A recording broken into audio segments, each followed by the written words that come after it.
Israa Gharib, the young Palestinian woman whose tragic story shook the Arab world in 2019.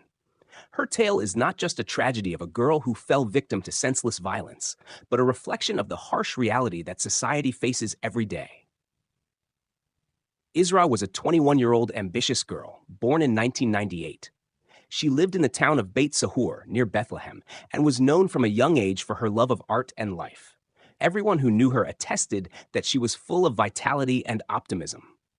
From childhood, Israa had an interest in beauty and makeup. She would experiment with makeup on herself and her friends, and her talent grew over time until she studied the field and decided to pursue it professionally. Due to her passion and persistence, she became a makeup artist at a beauty salon, even setting up a special room in her house as a workspace. She invested her own money in her work, buying the best products to provide top-notch services. Thanks to her talent, she gained fame in her region, especially in Bethlehem, and became well known for bridal and special event makeup. She gained thousands of followers on social media, where she posted pictures of her work and began earning good money, making her almost financially independent. She was known for relying on herself and didn't need financial support from her family, often helping them out instead. However, success often brings envy, sometimes from the closest people. Israa struggled with jealousy and resentment from some family members, especially her cousin Riham, who was envious of Isra's success and popularity, even though Israa treated her like a sister and shared her secrets without suspecting her motives. One day, a young man proposed to Israa. He was known for his good character and reputation in Bethlehem. Israa accepted the proposal, but requested time to get to know him before the official engagement, insisting that the relationship remain formal and with her family's knowledge, wanting a long engagement to ensure he was the right choice.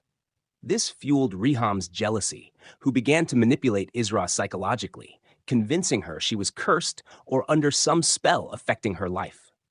Israa began to feel increasingly distressed, which was part of Riham's plan to ruin her mentally and break her bond with the family. In August 2019, Israa decided to meet her fiancé after getting permission from her parents, on the condition that she wouldn't be alone and would have a chaperone.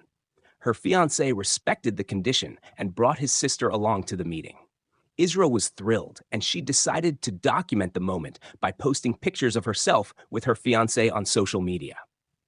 Little did she know that posting those pictures would lead to a catastrophe. Upon returning home, she found her brother's and her sister's husband waiting at the door. They began beating her violently, not even explaining the reason. She was beaten so brutally that she lost consciousness and was rushed to the hospital. Her condition was critical, suffering from fractures in her spine and severe bruises all over her body, including her face. The family told doctors that she had fallen from the balcony and that she had been possessed by jinn. The medical staff didn't fully believe the story, especially with clear signs of assault. When she regained consciousness, Israa denied that anyone had hurt her, saying she fell off the balcony due to dizziness. Her family confirmed the same story, and the investigation was closed for lack of strong evidence of foul play. But the story didn't end there. Israa was discharged from the hospital after her family pressured the administration, despite her critical condition. During this time, Riham shared the photos Israa had taken with her fiancé with the family, stirring up more suspicion and shame, intensifying the tension in the household. Just 2 days after her release from the hospital, Isra's condition deteriorated again, and she was rushed back. This time, her condition was even more severe, requiring several surgeries. While in the hospital, Israa posted pictures on her social media to reassure her followers, but also hinted at the injustice she was facing, praying for justice against those who wronged her. But Riham didn't stop there. She used Isra's presence in the hospital and her weak state to continue pressuring the family, claiming that Isra's social media posts were damaging the family's reputation. Her brothers and brother-in-law, unable to bear the pressure, went to the hospital and assaulted her once more, this time inside the hospital. Israa screamed for help, but the hospital staff intervened too late. Once again, her family tried to justify their actions by claiming she was possessed and that they were trying to help her. 2 days later, Israa died. At first, her family claimed she had died of a heart attack. But after the forensic report was released, it was revealed that she had died from severe physical trauma that led to acute respiratory failure due to blood clots in her lungs.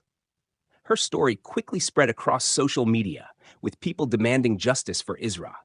A campaign was launched under the hashtag Justice for Israa Gharib, turning her story into a public outcry across the Arab world.